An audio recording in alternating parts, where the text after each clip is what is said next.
60 seconds. Can I get a mic check, please? Okay, testing one, testing two. Okay, whatever that is on the floor, let's clean it up, please. What are you doing? Who are you? Yeah, I'm Butch. Well, thank you for the adjective. What are you doing here? I'm here from the IBCDRCCSE. Excuse me? That would be the International Brotherhood of CD-ROM Carpenters and Cyberspace Engineers. Okay, hang on one second. We are not a union shop. Hello, contestants. My name is Raul. How many people do we have in the game today? What? Flying solo. Put your flaps up and type in your name. Thank you for the adjective. What are you Oh, yeah, you know what? I also need to know if you had plans for a 21-question game or a 7-question game. Brotherhood of CD-ROM Thank Carpenters you. and Cyberspace 30 Engineers. Okay, hang on Your one buzzer is the letter B. That's B as in buttock. One singular buttock. That ain't my job description. 20 seconds. Look alive, we've got 20. Ooh, all right, listen up. Soon as you think you know the answer to a question, buzz in. Then you have to hit the number that corresponds to the answer you want. Got that? 10 seconds. Good luck. 9. We're going here. 8. Lose the 7, desktop? 6. Okay, 5, go to black. 4. Don't forget 3. to try an even slower Stand cooking by, crotch people. pot. Cross the line of good taste into great taste.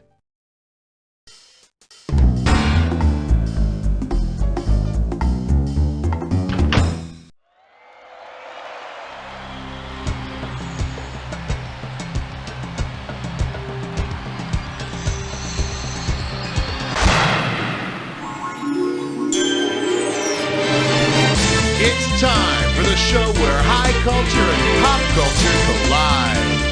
Welcome to the movie edition of You Don't Know Jack. Playing by yourself today? Okay, just make sure you keep that overcoat on your lap. All right, let's get busy. Okay, I need a category. I'm sorry, Dave. It's question 1. Chew on this. The truth about freaks. And it's worth $2,000 if you get this one right. Pull out your antenna and get ready to buzz. Which of the following is true of the 1932 cult classic, Freaks? Shirley Temple plays the bearded lady. It won the Oscar for Best Choreography. It features real-life circus freaks, or it inspired a Zippy the Pinhead doll. Freaks has real circus freaks in it.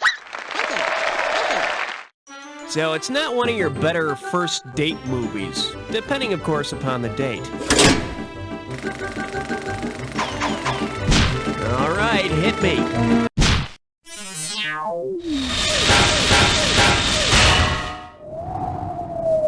Let's see what we got going. The construction workers on first. How does $2,000 sound? Flex those fingers, 'cause here it comes.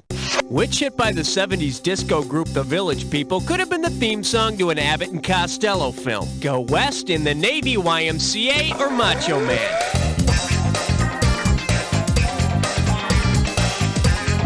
In the Navy is the title of a 1941 military service movie starring Abbott and Costello. And with The Village People singing the theme song, it kind of brings a whole new meaning to the question, which one's the straight man? Category.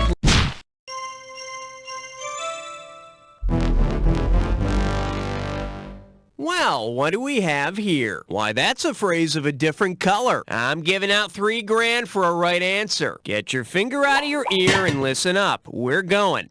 If you read in Variety that Spider-Man has found a new career helming for the webs, what will you expect Spidey's next project to be? Writing for the film studios, producing movies for the internet, greenlighting projects for a cable network, or directing a made-for-TV movie?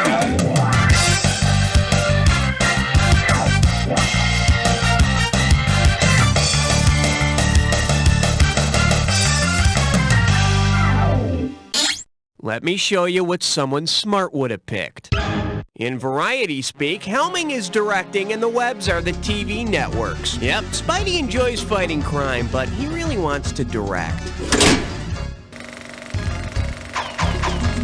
I need a category.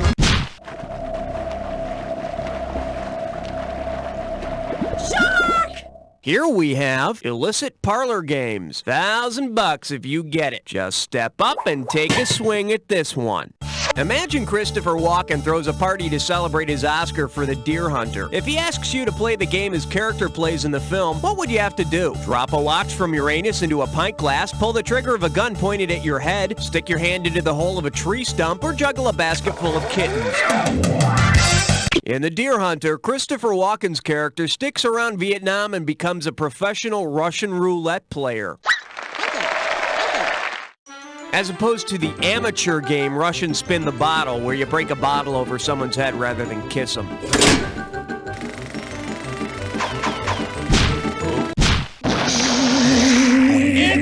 It's a 5! Okay, give it up for the other Ziggy. 2 G's if you get this one right. Hey, don't you love it when singers can also act?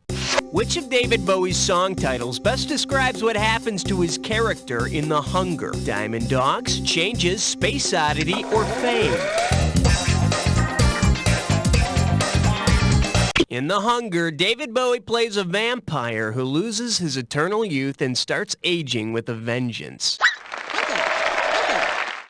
After the movie wrapped, David wrote a little number called Good Performance Completely Overshadowed by Two Foxy Babes Humping. Category, please. NetVats, great choice, player. You know why? Because it means I don't have to host this question all by myself. It's time to call in the reserves with a fiber optic field trip to Santa Monica, California, and an area code of 310. Hey kids, go pack a sack lunch, because we're going on a fiber optic field trip. Base of Captain Rory Hawkeye Alward and his organization VETS, Military Technical Advisors to the Motion Picture Industry.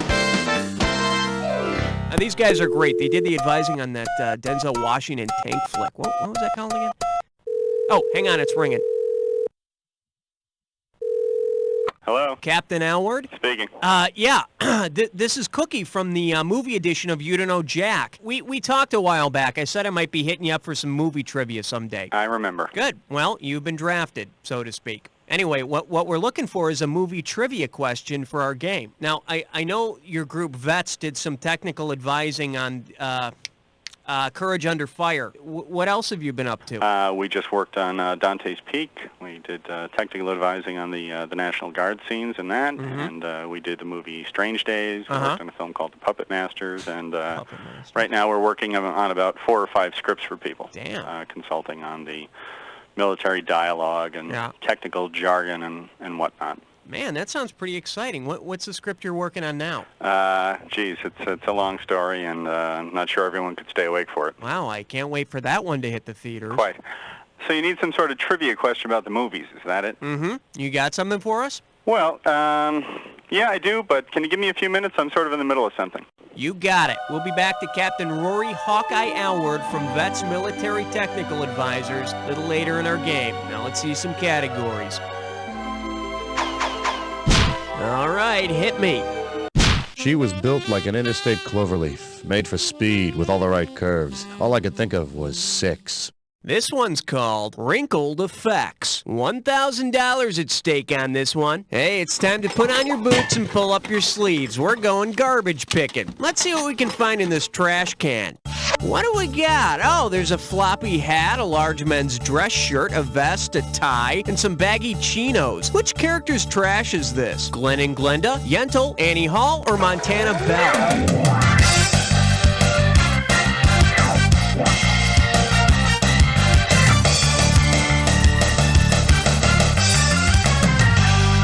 In 1977, Diane Keaton's character in Annie Hall set a trend in the fashion world with her floppy hat and oversized wrinkled men's clothing.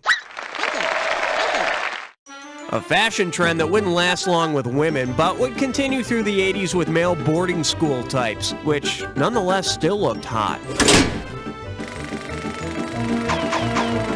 Okay, I need a category. 7 is the number that I'm suggesting. He's suggesting 7. He's suggesting 7. The category, Cyndi Lauper Through the Ages. And we're talking 2000 for this baby. Hey, you remember that Cyndi Lauper sappy love song, Time After Time? Well, If Cyndi Lauper were lost, lonely, and found the guy that H.G. Wells is chasing in the movie Time After Time, about whom would Cyndi be singing? Jack the Ripper, Attila the Hun, Jewel... In Time After Time, H.G. Wells pursues Jack the Ripper into the future. Cyndi, on the other hand, should probably go back in time and talk herself out of that whole pro wrestling thing. Okay, pick a category. Excellent choice. It's time to play Dis or Dat. This Dis or Dat's category name is There's a Little Bit of Good in Everyone. I'm going to read off the names. Oh, I see. You've got this thing down. Well, I'll put 30 seconds on the clock then. Let's do it. Blade Runner, Bad Rucker, Good Rucker. The Hitcher. Lady Hawk. Nighthawks. Buffy the Vampire Slayer. Blind Fury. Last one. Wanted. That's all of them. You only got 3 right, but look at it this way. At least you're done. Hey, could be worse. Could also be a hell of a lot better, but we're not going to go into that now. Let's move on. I need a cat.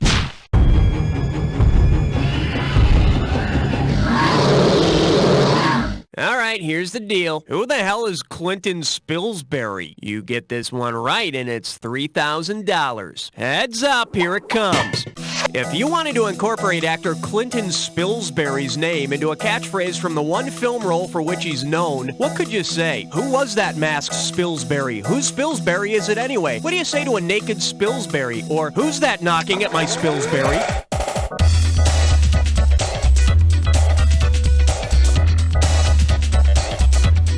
Clinton Spilsbury played the masked man in the ill-fated and forgettable 1981 Legend of the Lone Ranger movie. Begging the question, how the hell can a guy called Clinton Spilsbury manage to make you forget his name?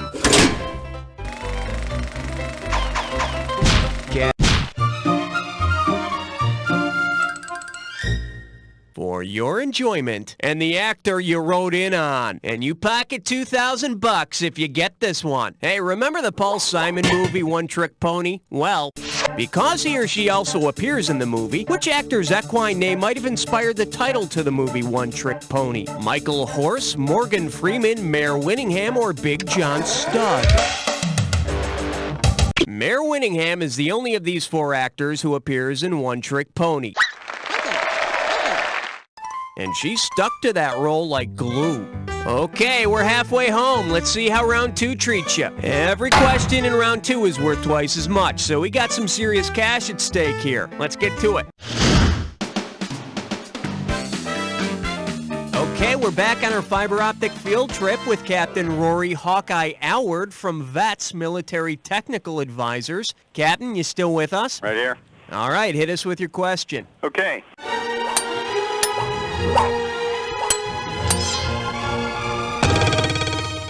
The category is Tanks for the Memories. And it's going to be worth $5,000. Put your finger on your buzzer. Here's the question. In the movie Courage Under Fire, the American tanks depicted in the opening battle scene were not really American-made tanks. What was their true nationality? Wait a minute, how the hell do you know they weren't American-made? I purchased the tanks for the movie. I am the arms merchant to the stars. Yeah, okay, military boy, just tell us the choices. Russian, German, British, or Iraqi. They picked British. That's correct. Underneath the sheet steel cover of the M1 Abrams tanks depicted in the movie Courage Under Fire were actually a bunch of British-made Centurions purchased surplus from the Royal Australian Army. Wow, Captain, great question. And I thought going to the experts for movie trivia would just get way too obscure. Your sarcasm is duly noted. Oh, come on, I'm just pulling your chain of command. No, it's a joke. Okay, but seriously, thank you very much for your help. My pleasure. Captain Rory Hawkeye Alward from VETS, Military Technical Advisors to the motion picture industry. Now then, let's go back to the game. Okay,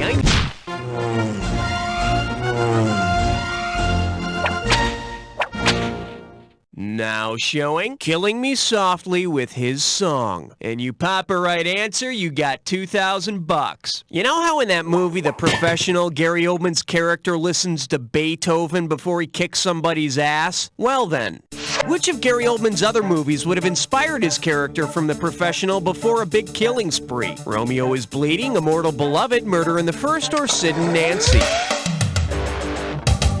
In Immortal Beloved, Gary Oldman plays Beethoven. I wish I knew who wrote the soundtrack for that movie. It was good. Okay, pick a category.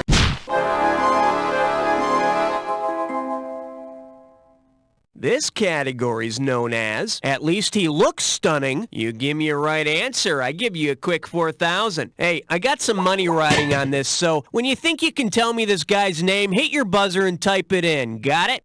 Let's see, this guy played a vampire in the late 70s, and I think he also played Zorro at some point. Oh yeah, and I know he played Evel Knievel because I love that show. And everybody makes a big deal out of his tan. What the hell is his name? Buzz in and type it when you know the answer.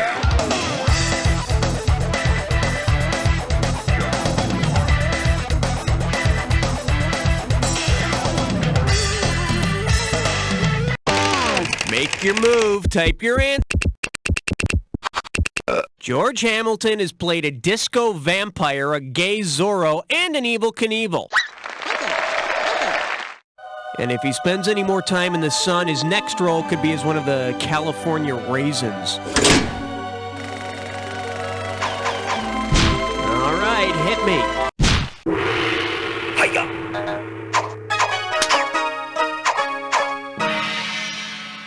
The category is Dive Right In, the water's Rodney. And it's worth $2,000 if you get this one right. Put it in gear, because here we go.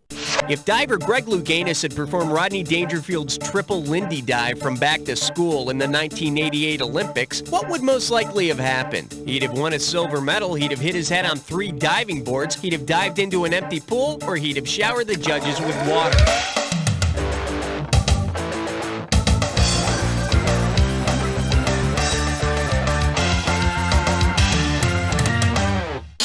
The correct answer is...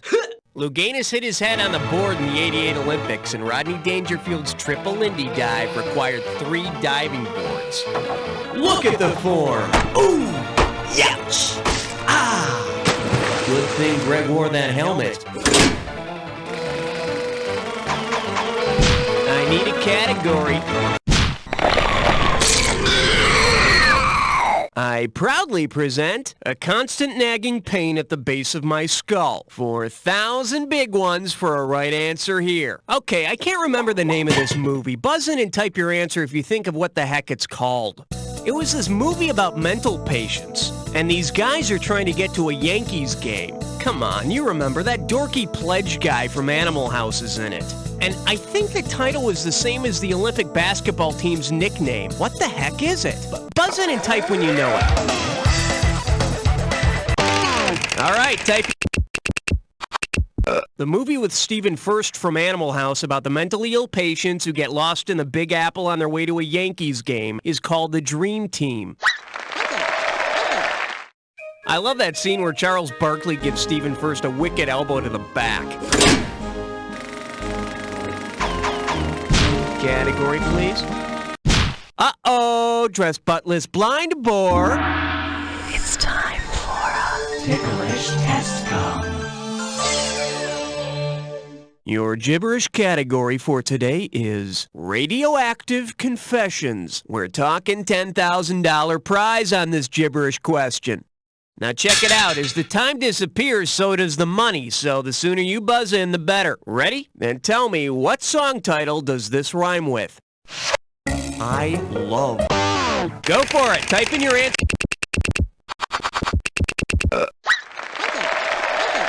And you know, Rocky, I think some tiger stripes, like in your hair, would just be fabulous as well. Now, let me see this.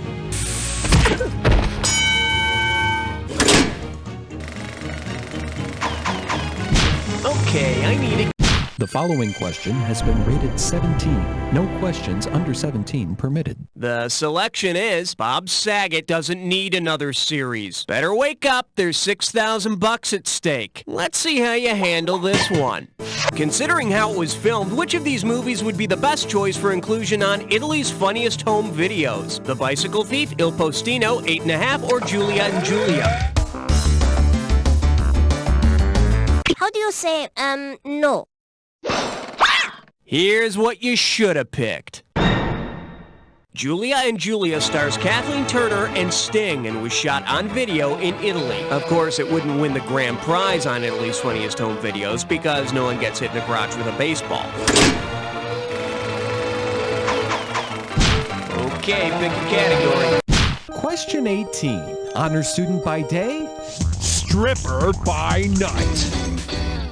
Let's give a nice warm welcome to Mighty Big Shoes to Fill. You get 4,000 clams for this one. Fire up those frontal lobes. Here's the question. Which phrase best describes Steven Spielberg walking through the offices of his production company? He's got huge footsteps. He's ambling. He doesn't seem to touch stone, or he moves as if in the fourth dimension.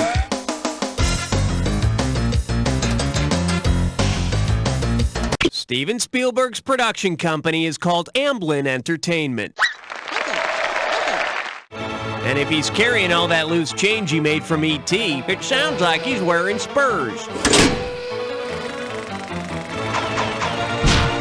right, hit me.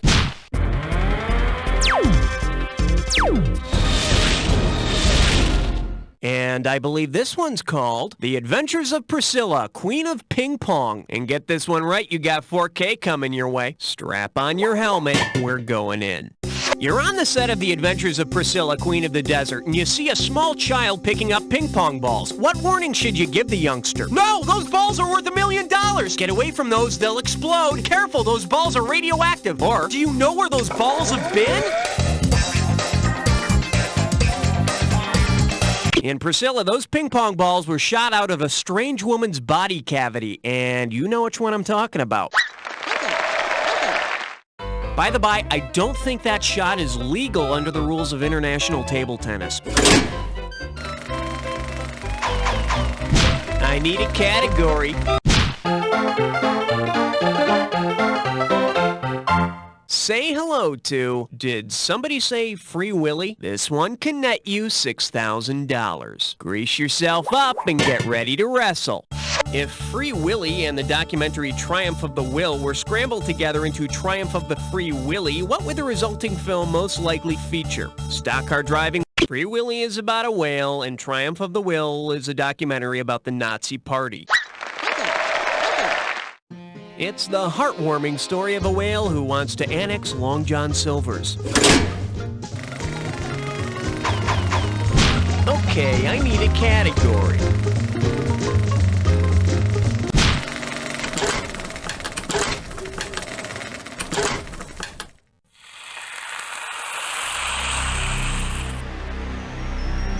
Time for the attack. Alright, fine. You want to get to the attack? Consider it done. You may need this clue. Don't be so possessive. I mean, really, give me some space. You're so clingy. Just go play this Jack attack, okay?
Your score is through the roof. Very impressive. Too bad there's no other players around to impress. Guess this will be our little secret, because as far as the rest of the world is concerned... You don't know Jack! Great show, everyone. Very nice work. Raul, what are we doing now, babe? Yes! Yes! You're on the high scoreboard! Yes! Let me know if you'd like to play again. Yes! I was too busy trying to entertain my classmates. You'll never get anywhere in life if you don't learn how to compute the volume of a cube, Lance. Well, I never did get geometry, but I did make over $20 million for my last movie. So if you're listening, Ms. Parker, screw you and screw geometry. Teachers, who needs them? Paid for with extra cash Lance Anderson found under the seat in his Porsche. Coming this fall from Spearman Films. He's one of New York City's finest, hardened by a life in the streets busting pimps, hookers, and two-bit thugs. His partner is a wisecracking astrophysicist, confined to a wheelchair, but with a mind as limitless as the cosmos. Together they're Branniger and the Hawk. Branniger, I'd like you to meet your new partner, Steve Hawk. Hey, Chief, come on. This guy's in a wheelchair.